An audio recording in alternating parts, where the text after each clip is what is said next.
Saudi Arabia just got hit. Aramco, the crown jewel of the global energy market, struck by Iranian Shahed 136 drones, and within hours, Saudi jets were already bombing Iranian oil pipelines. Ladies and gentlemen, the Gulf has officially entered the war. And what's unfolding right now is something most analysts didn't expect for weeks. Let me break it all down. Hit subscribe right now if you want the truth without the corporate filter. We cover what they won't every single day. Turn on notifications so you never miss when we expose the next major story. Do it now. Here's the sequence. Iran launched a direct strike on an Aramco refinery, one that produces roughly 500,000 barrels per day. The explosion is still burning, emergency crews can't contain it, and this wasn't some proxy attack through the Houthis. This came from Iran directly.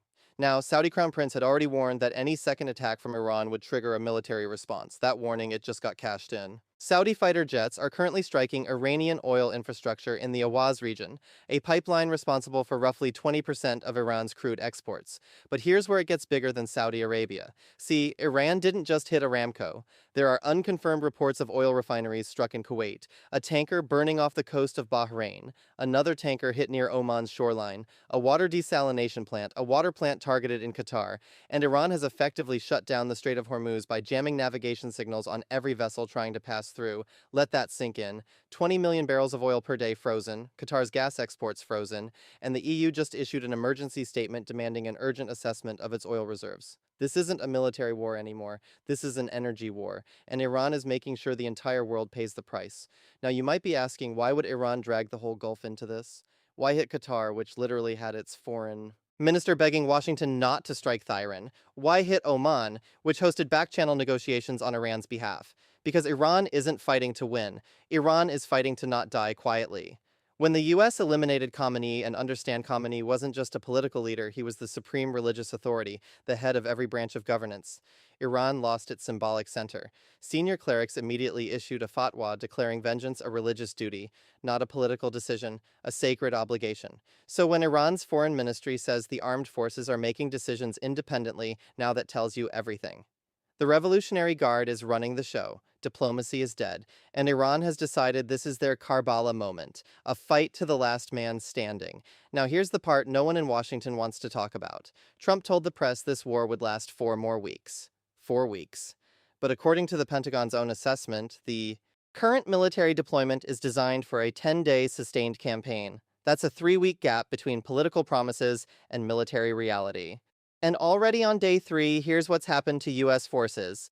3 American fighter jets downed. Initial reports say friendly fire from Kuwaiti air defenses that mistook returning F-15s for Iranian aircraft. Photos of American pilots surrendering to Kuwaiti police are circulating online. 3 U.S. soldiers confirmed killed, likely more. The USS Abraham Lincoln Carrier Group was targeted by 4 Iranian ballistic missiles, and 6 critical U.S. military installations across the Gulf have been damaged, according to the New York Times, not Iranian propaganda.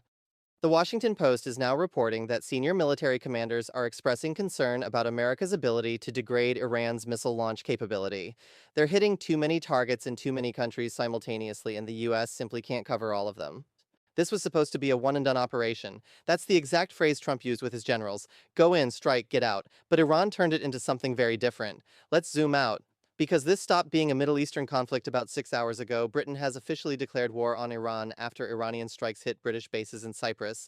RAF Typhoon fighters are already deployed. France is moving the aircraft carrier Charles de Gaulle toward the eastern Mediterranean. And the French foreign minister just said, Paris is prepared to enter the war in defense of Gulf allies. That's 3 nuclear-armed NATO nations now actively engaged against Iran. 3. And Jordan just partially closed its airspace. Iraq shut theirs down for 48 hours.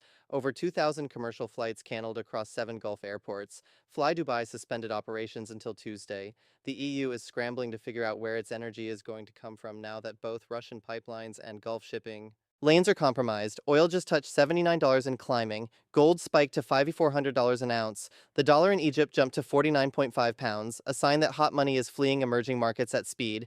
And we're on day 3. Here's what most coverage is missing. Iran knows it can't win this war militarily. The math doesn't work. You're facing the combined firepower of the United States, Israel, Britain, possibly France, and eventually the Gulf states. That's an unwinnable equation, but Iran isn't trying to win the war. Iran is trying to make Trump lose the presidency. Think about it. Every dead American soldier has a family. Every downed fighter jet becomes a congressional hearing. Every burning oil tanker becomes a gas price spike that American voters feel at the pump.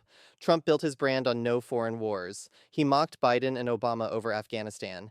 And now, under his watch, American pilots are ejecting over Kuwait and carrier groups are taking ballistic missile hits. The Democratic Party doesn't even need to campaign. The footage does it for them. CNN, which Trump has personally attacked, insulted, even called the anchor ugly on live television, is going to run every single casualty story on a loop. And when midterm elections come, Trump loses his congressional majority. And a president without Congress is a president without power. Iran knows this. That's the real strategy, not military victory, political exhaustion. Now, here's an angle nobody's covering. Trump just said publicly that he doesn't want Gulf states to formally enter the war. Why? Because every country that joins expands the battlefield, and an expanded battlefield means a longer war, more casualties, more political damage. Trump wants this contained, even though Iran is making that impossible. But here's the Gulf's problem. Saudi Arabia just had a Aramco hit. Qatar's Hamad International Airport was targeted. And by the way, you won't find that story on Al Jazeera. It's coming from CNN's direct reporting. Bahrain has a tower burning. The UAE intercepted over 540 drones and 165 ballistic missiles in a single cycle. Kuwait's airspace is compromised. These countries are already in the war. The only question is whether they announce it formally, and the reason they're hesitating, they don't trust that America will stay. They remember 2019 when Aramco got hit and Trump's response was, "How much will you pay us?" They remember Afghanistan. They remember the Kurds. The Gulf states are calculating something very specific. What happens the day after? Because if Iran's regime falls and a new government emerges, the first thing it'll say is, "You helped destroy us." And if Iran's regime doesn't fall, then the Gulf is exposed with no American guarantee. So where does this go from here? The honest answer is nobody knows. And I mean that literally. Every analyst, every think tank, every intelligence agency is operating on outdated models right now. The Atlantic published a piece this morning saying Khamenei's death was the result of a leadership style that couldn't read American intentions. An 86-year-old man who misjudged negotiations twice and held meetings that the US was literally surveilling in real time. But here's the critical point. Whatever comes after Khamenei is going to be worse, more radical, more unpredictable. There are already reports, unconfirmed, that the new supreme leader has been killed within 24 hours of taking the role. Kurdish separatist movements inside Iran are reportedly mobilizing. The Revolutionary Guard is fracturing between operational command and political survival. Meanwhile, Iran's state television just announced, and I quote, "A great surprise for the world is coming shortly." We don't know what that means. Could be strikes on Gulf gas infrastructure, could be an attempt on Diona, Israel's nuclear facility, could be something nobody's even considered yet, because when a state decides it has nothing left to lose. When it fights not for victory but for legacy, every red line disappears. Every calculation goes out the window, and every prediction becomes worthless. We are witnessing something that will reshape the Middle East, global energy markets, and American politics for a generation. And we're only 72 hours in. I'm going to keep covering this as it develops, pulling from American, European, and Arab sources, because no single outlet is giving you the full picture. If you want to stay informed without the noise, subscribe and turn on notifications. I'll be back with an updated analysis as soon as the next major development breaks. Stay safe out there.